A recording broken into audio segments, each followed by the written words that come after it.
எல்லாருக்கும் என் அன்பான வணக்கங்கள். இன்னைக்கு நம்ம வீடியோல அ பார்க்க போறது அ பார்ட் 1 "பிளே ஆஃப் கான்ஷியஸ்னஸ்ங்கிற புக்ல பார்ட் 1ல பாக்கி இருக்க சாப்டர்ஸ்ல கொஞ்சம் பார்க்கலாம் அப்படின்னு இருக்கேன். அதாவது சாப்டர் 1 வரைக்கும் நம்ம நேத்திக்கு முடிச்சோம். முந்தின வீடியோல. இன்னைக்கு சாப்டர் 2, அதாவது ஸ்பிரிச்சுவாலிட்டி இன் வேர்ல்ட்லி லைஃப். இது வந்து ரொம்ப ஒரு முக்கியமான விஷயங்க. ஏன்னா, நானும் இத முன்னாடியே என்னோட ஒரு வீடியோல சொல்லியிருக்கேன். அதாவது அ ஸ்பிரிச்சுவாலிட்டி, ஆன்மீகம் அப்படிங்கிறது இந்த சின்ன வயசுலயே எதுக்கு ஆன்மீகம்? அ வயசானதுக்கு அப்புறம் ஆன்மீகத்த பத்தி தெரிஞ்சுக்கிட்டா போருமே! அ இந்த வாழ்க்கையில, இந்த சம்சார சாகரத்துல அ உ உழலும்போது, இப்ப இதுக்கு இடையில என்னத்துக்கு ஆன்மீகம்? 10, 60 வயசு ஆனதுக்கப்புறம் நம்ம ரிட்டயர்மெண்ட் ஆனதுக்கப்புறம் பார்த்துக்கலாம். அத பத்தி மெதுவா பார்த்துக்கலாம். அப்படின்னு நினைக்கிறவங்க நெறைய பேர் இருக்காங்க. ஆனா அது வந்து ரொம்ப ரொம்ப தப்பு. இதே பாயிண்ட்ட நான் வந்து ஏதோ ஒரு வீடியோல நல்லா அடிச்சு பேசியிருக்கேன். என்னோட வீடியோலயே நான் அடிச்சு பேசியிருக்கேன். அதாவது ஆன்மீகங்கிறது குழந்தைக்கு தாய்ப்பால் ஊட்டும்போதே நம்ம சேர்த்து ஊட்ட வேண்டிய ஒரு விஷயம். ஓகேயா? அப்போ ஸ்பிரிச்சுவாலிட்டி இன் வேர்ல்ட்லி லைஃப் அப்படின்னு சுவாமி முக்தானந்தா சொல்றது, நீங்க வந்து இந்த உலகத்துல இந்த இல்லற வாழ்க்கையில இருந்துகிட்டே, இல்லற வாழ்க்கைன்னு கூட இல்ல. நீ அதாவது சின்னதுல பொறந்ததுலேருந்து நீங்க செய்யற வேலையெல்லாம் செஞ்சுட்டுருங்க. எல்லாரும் செய்ற மாரி இப்ப 12 கிளாஸ் ஸ்கூலுக்கு போணும். அப்புறம் ஒரு 5 வருஷம், 6 வருஷம், 8 வருஷம் காலேஜ்ல போய் படிக்கணும். அதுக்கப்புறம் வேலை பார்க்கணும், கல்யாணம் பண்ணணும், குழந்தைங்கள பெத்துக்கணும், குடும்பம் நடத்தணும். அப்புறம் அப்படி ஒன்னொன்னா எல்லாரும் எது செய்றாங்களோ, அதே மாரி நீங்க நார்மலா இந்த வாழ்க்கைய வாழ்ந்துட்டே வாங்க. ஆனால், அதோட மெடிடேஷன மட்டும் கம்பைன் பண்ணிக்கோங்க. அப்படின்னு சுவாமி முக்தானந்தா சொல்றார். ஓகேயா? அதாவது அதுதான் ஸ்பிரிச்சுவாலிட்டி இன் வேர்ல்ட்லி லைஃப். அதாவது ஸ்பிரிச்சுவாலிட்டினா பெரிய பெரிய சாதனைகள் பண்ணணும், வேள்விகள் நடத்தணும், மந்திரங்கள் சொல்லணும். அதெல்லாம் கூட தேவையில்ல. ஜஸ்ட் மெடிடேஷன் மட்டும் நீங்க டெய்லி லைஃப்ல ஒரு பார்ட் அண்ட் பார்சலா வச்சு நடத்துங்க. செஞ்சுட்டு வாங்க. அதுவே உங்களுக்கு ரொம்ப நல்ல பலன்களை தரும். அப்படின்னு தான் அவர் சொல்றார். ஓகே. அதுதான் இந்த spirituality in worldly life chapter 2. அதாவது combine meditation with worldly life. அப்போ this mundane life will become heavenly.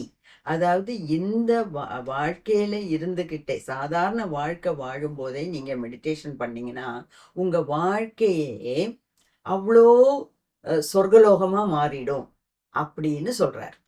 ஓகேயா? ஸோ, நான் வந்து எல்லா வேலையும் முடிச்சுட்டு 60 வயசாயி அக்கடான்னு ஆஞ்சு ஓஞ்சு எந்திரிக்க முடியாம, நடக்க முடியாம இருக்கும்போது, நான் ஸ்பிரிச்சுவாலிட்டினா என்ன? அப்படின்னு தெரிஞ்சுக்கலாம். அ அப்படின்னு நெனைக்கிறது முட்டாள்தனம். அறிவிலிமை. அறிவில்லாத ஒரு அ அப்ரோச் தான் அது. முட்டாள்தனம்னே சொல்லுவேன் நானு. அடிச்சு பேசுவேன். ஏன்னா ஸ்பிரிச்சுவாலிட்டிங்கிறது சின்ன வயசுலயே நம்ம கத்துக்க வேண்டியது. அந்த சின்ன சின்ன சின்ன விஷயங்கள்ல எல்லாம் க முக்தானந்தா சொன்ன மாரி கடவுள முன்னிறுத்தி எல்லா வேலையும் செய்யவாது நம்ம தெரிஞ்சுக்கணும். ம். அது ஒண்ணு. அப்போ அவர் என்ன சொல்றாரு? இந்த ம மெடிடேஷன் இல்லாத ஒரு வாழ்க்கைங்கிறது கெ சர்க்கரை போடாத ஒரு கேக் பண்ற மாதிரி அப்படிங்கிறாரு. கேக்குல வந்து முட்டை இல்லாத எக்லெஸ் கேக்கெல்லாம் வருது இப்போ. கேக்குல வந்து முட்டை போடணுங்கிற அவசியம் கூட இல்ல. முட்டை போட்டா நல்லாருக்கும். அது வேற விஷயம். ஆனா முட்டை சாப்பிடாதவங்களுக்காகவும் இப்ப கேக் பண்றாங்க. ஆனா, முட்டை இல்லாம பண்ணலாம். ஆனா சர்க்கரை இல்லாம பண்ண முடியுமா? அப்புறம் கேக் எப்படி இனிக்கும்? ஸோ, அது மாதிரி தான் உங்களோட வாழ்க்கையும் இனிக்கணும்னா, அதுல மெடிடேஷன் ஒரு ஒரு அத ஒரு பாகமா, ஒரு அங்கமா வச்சுக்கோங்க. தினமும் எந்திரிக்கிறோம், குளிக்கிறோம், சாப்பிடுறோம். அந்த மாதிரி மெடிடேஷன் பண்றதையும் ஒரு பாகமா வச்சுக்கோங்க அப்படிங்கிறார். அப்பதான் இந்த ஓம்கார நாதம் கேட்கும். அந்த அமிர்தம் சுரக்கும். அ அ ந குண்டலினி சக்தி எந்திரிக்கும். ம். குண்டலினி சக்தியை உணர்த்தி எடுக்கணும் அப்படிங்கிறாரு. ம்.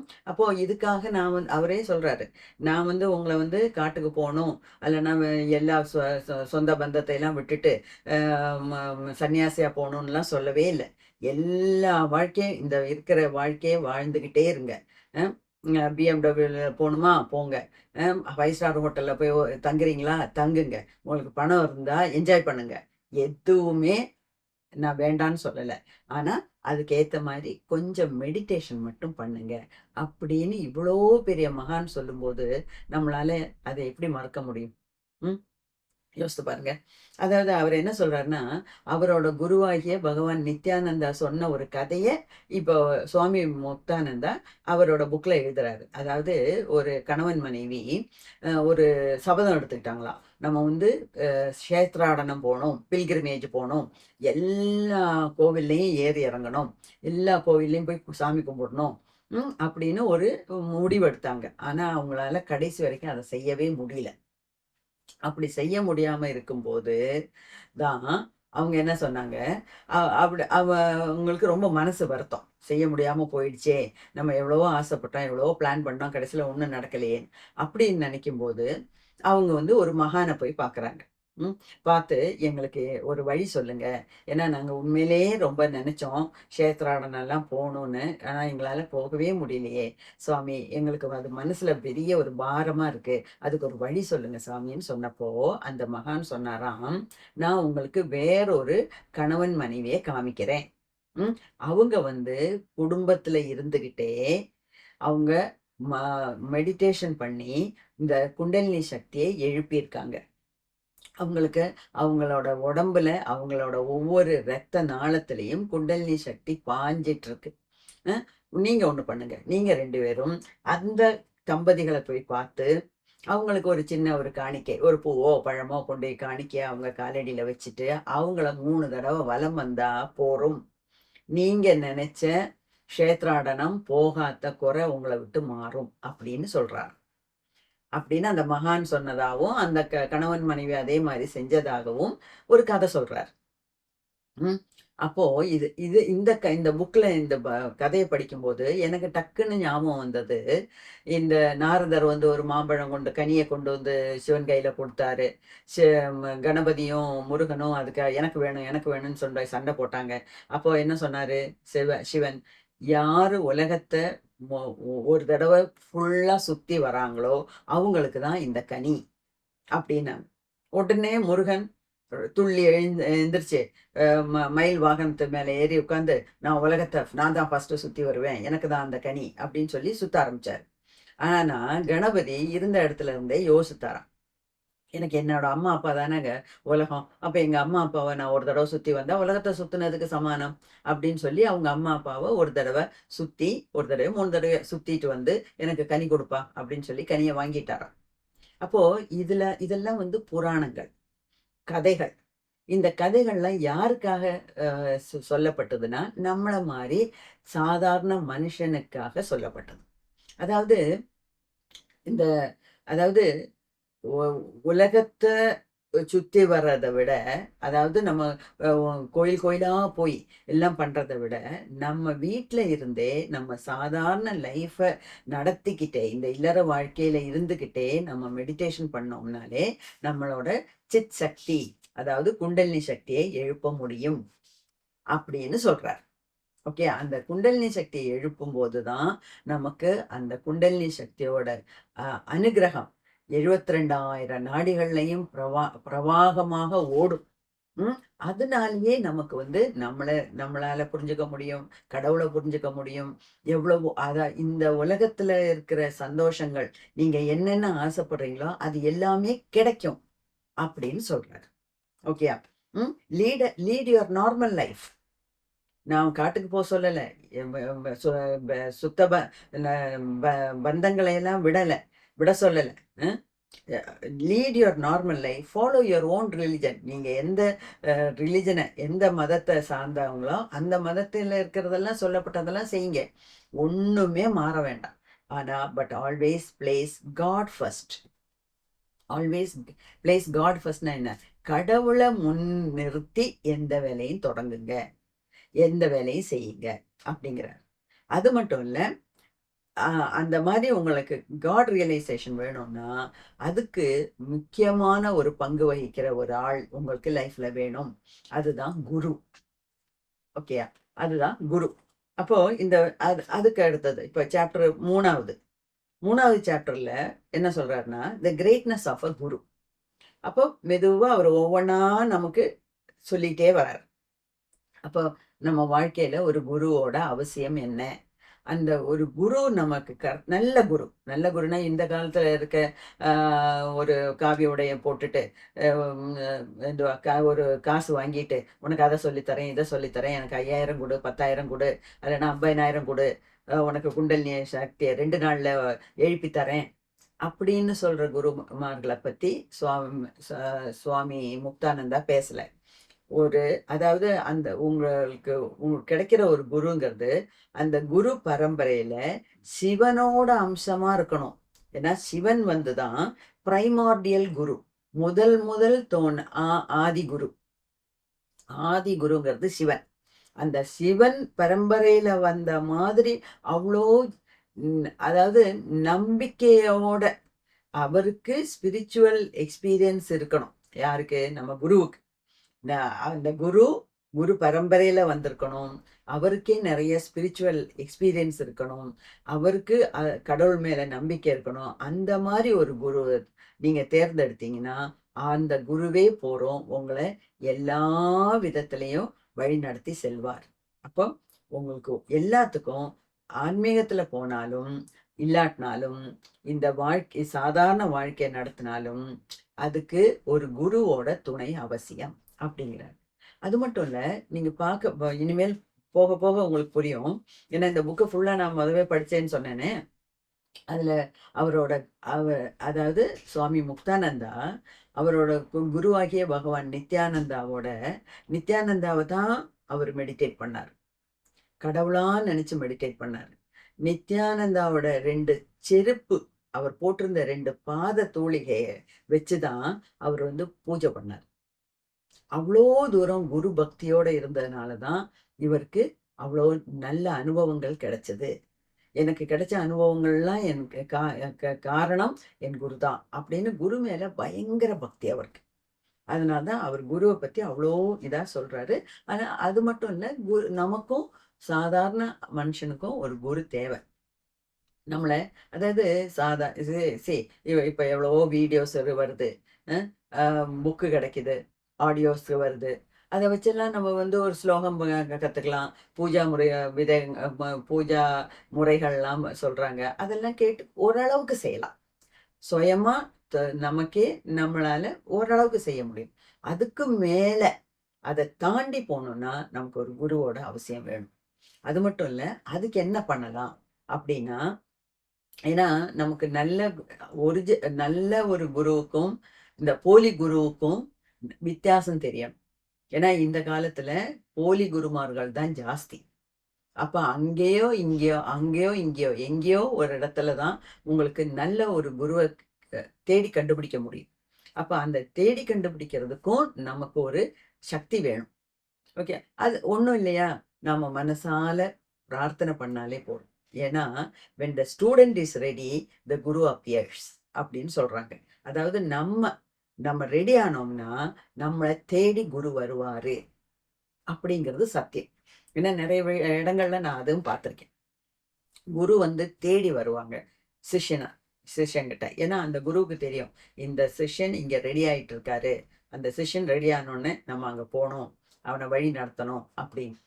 ஸோ நம்மளும் மனசுருகி பிரபஞ்சத்துக்கிட்ட, நம்ம கடவுள்கிட்ட, நம்ம கும்பிடுற தெய்வத்துக்கிட்ட எனக்கு ஒரு நல்ல குருவை காமிச்சு கொடுங்க, நல்ல வழிகாட்டி எனக்கும் வேணும், ஏன்னா அந்த குரு முகாந்திரம் எனக்கு உங்களை வந்து அடையணும் அப்படின்னு நம்ம பிரார்த்தனை பண்ணாலே போறோம். நமக்கு நல்ல குரு வருவார். ஓகே, அந்த நம்பிக்கையோட நம்ம இருப்போம். அப்போ இன்னொன்னு அவர் என்ன சொல்றாருன்னா, அடுத்தது ஸோ அவர் என்ன சொல்றாரு, என்னோட குருவாகிய பகவான் நித்யானந்தாவோட சமாதியில போயிருந்தாலே உங்களுக்கு எல்லா சித்தியும் கிடைக்கும் அப்படிங்கிறாரு. அது உண்மைதாங்க. ஏன்னா தமிழ்நாட்டுல தான் இந்த சித்தர்களோட ஜீவ சமாதி எக்கச்சக்கம். மெட்ராஸை சுத்தி, மதுரையில, பாண்டிச்சேரியில, அந்த மாதிரி நிறைய, நானே ஒரு 50க்கும் மேற்பட்ட ஜீவ சமாதிகளை விசிட் பண்ணியிருக்கேன். நிறைய ஜீவ சமாதிகள் ஒரு காலத்துல போயிட்டு இருந்தேன். ஆனா அந்த ஜீவ சமாதியிலாம் இருக்கும்போது அங்க கிடைக்கிற வைப்ரேஷன் வேற. ஆனால் ஒரு நாள் ஒரு தடவை போய் விசிட் பண்ணி ஒரு பூ வச்சு ஒரு ஊதுபத்தி கொளுத்தி வைக்கிறதுனால நமக்கு அங்கே பிரயோஜனம் கிடையாது. நம்ம ஒரே 100 ஜீவசமாதியை போய் 5 நிமிஷம் செலவிடுறதை விட ஒரே ஜீவசமாதியில தினமும் ரெகுலரா போய் ஒரு 3 மணி நேரமாவது குறைஞ்சது, ஒரு நாளைக்கு 3 மணி நேரமாவது குறைஞ்சது அங்க உட்கார்ந்து தியானம் பண்ணோம்னா கட்டாயமா அந்த குரு அந்த ஜீவசமாதியான சித்தரோட அனுகிரகம் நமக்கு கிடைக்கும். அது உண்மைதான். அப்போ மகா சமாதி அடைஞ்ச பகவான் நித்யானந்தாவோட சக்தியை பத்தியும் இவர் அதுல சொல்றாரு. ஓகேயா? அதுவும் உண்மைதான். அப்போ இன்னொன்னு என்ன சொல்றாரு, நீங்க வந்து என்ன ஒரு நிஜமான ஒரு குருவால உங்களுக்கு உங்களுக்கு ஹிமாலயத்தை காமிக்க முடியும், கைலாசத்தை காமிக்க முடியும், மெடிடேஷன் எப்படி பண்றதுன்னு சொல்லித்தர முடியும். அது வழி உங்களுக்கு உங்களை எல்லா இடத்துக்கும் கூட்டிட்டு போறதுக்கு உண்டான சாத்தியக்கூறுகள் அந்த குரு ஜாஸ்தி. அப்போ உங்களுக்கு நல்ல ஒரு குரு கிடைக்கணும் அப்படின்னு சொல்றாரு. அதுவும் ரொம்ப வாஸ்தவம் தான். ரெண்டாவது, அடுத்தது சாப்டர் 4. சாப்டர் 4ல என்ன சொல்றாருன்னா, சித்தி குண்டலினி, சித் சக்தி குண்டலினி அப்படி. அதுதான் அதை வந்து டிவைன் மதர் அப்படிங்கிறார். அதாவது டிவைன் மதர்னா அது ஒரு 3 பக்கம் இருக்குங்க. 4வது சாப்டருங்கிறது 4வது அத்தியாயம்ங்கிறது 3 பக்கத்துல இருக்கு. 3 பக்கத்துலயும் வரிக்கு வரி அவர் புகழ்றது நம்ம இந்த குண்டலினி சக்தியை பத்தி தான் சொல்றாரு. அவர் என்ன சொல்றாருன்னா, அதாவது நமக்கு சூரியன் கிட்ட இருந்து வெப்பம் கிடைக்குது, சூடு கிடைக்குது. நம்ம இப்ப சாப்பிடுற சாப்பாடு எல்லாமே டைரக்டா இன்டைரக்டா பிளான்ஸ் உண்டாக்குறது தான். செடிகள் மரங்கள் கொடிகள் உண்டாக்குறது தான் நம்ம ஃபுட்டா சாப்பிட்றோம். அது வெஜிடேரியனா இருந்தாலும் நான் வெஜிடேரியனா இருந்தாலும். அந்த நம்ம இத்தனை உயிர்களுக்கு வாழ்வு ஆதாரமே அந்த சூரியன் தான். அதனால்தான் நம்ம பொங்கலை வந்து சூரிய வழிபாடோட சேர்ந்து பண்றோம். வெளியில வீட்டுக்குள்ள வைக்காம வெளியே போட்டு சூரியனுக்கு தான் நம்ம வழிபாடு செய்யறோம். ஓகேயா? அவ்வளோ இம்பார்ட்டன்ட் ஆன அந்த சூரியன் கூட உங்களுக்கு அந்த சூடு கொடுக்காம இருக்கலாம். அதே மாதிரி சந்திரன்கிறது குளிர்மை. ஓகே, அந்த சந்திரன் வந்து உங்களுக்கு குளிர்ச்சி கொடுக்காம இருக்கலாம். இரவு பகலாகலாம், பகல் இரவாகலாம், என்ன வேணாலும் தலைகீழா மாறலாம். ஆனால் நீங்க இந்த சித் சக்தி, அதாவது இந்த உங்களுக்குள்ள உறங்கி கிடக்கிற குண்டலினியை நீங்க அதை மட்டும் நீங்க எழுப்பிட்டீங்கன்னா உங்களுக்கு கிடைக்கிறது வேற வேற அனுபவம். உங்களை வேற தளத்துக்கு அது கொண்டு போயிடும். அது வந்து அதுல வந்து எந்த மாற்றமும் கிடையாது. அதாவது இரவு பகலானாலும் பகல் இரவானாலும் அதான் எல்லாமே தலைகீழா மாறுது. அதான் நம்ம இப்ப சொல்றோமே, வாய்க்கு வாய் கலியுகத்துல எல்லாமே தலைகீழா மாறுது அப்படின்னு.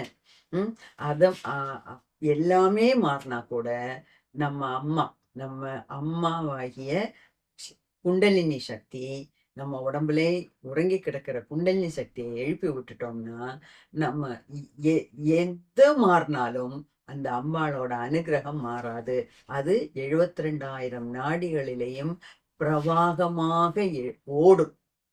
அப்ப அதுல கிடைக்கிற அதாவது அந்த குண்டலினி தான் சிவனோட பவானி, கிருஷ்ணனோட ராதா, ராமனோட சீதா, மகாவிஷ்ணுவோட லக்ஷ்மி. நமக்குள்ள இருக்கிற சக்தி யோகிஸ்க்கும் யோகினிஸ்க்கும் உடம்புல ஓடுற சக்தி தான் அந்த குண்டலினி. அந்த அம்மா அந்த டிவைன் மதரை நீங்க உணர்த்தணும்.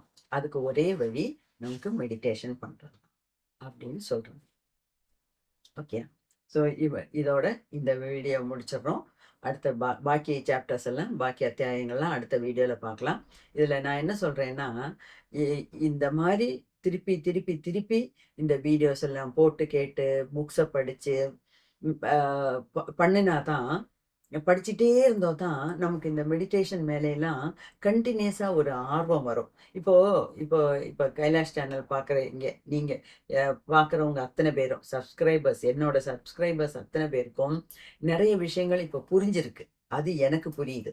அதாவது மெடிட் தியானம் பண்ணுறதோட முக்கியத்துவம் என்ன, குண்டலினி சக்தியோட முக்கியத்துவம் என்ன, சக்ராஸை பேலன்ஸ் பண்ணுறதுக்கு உண்டான வழிகள் என்ன, கட்டாயம் என்ன, அதாவது சக்ராஸை பேலன்ஸ் பண்ண வேண்டிய அவசியம் என்ன, கர்மானா என்ன, அப்போ நல்ல காரியங்கள் செய்ய வேண்டிய அவசியம் என்ன, இது எல்லாமே நம்ம நிறைய டிஸ்கஸ் பண்ணிட்டோம்.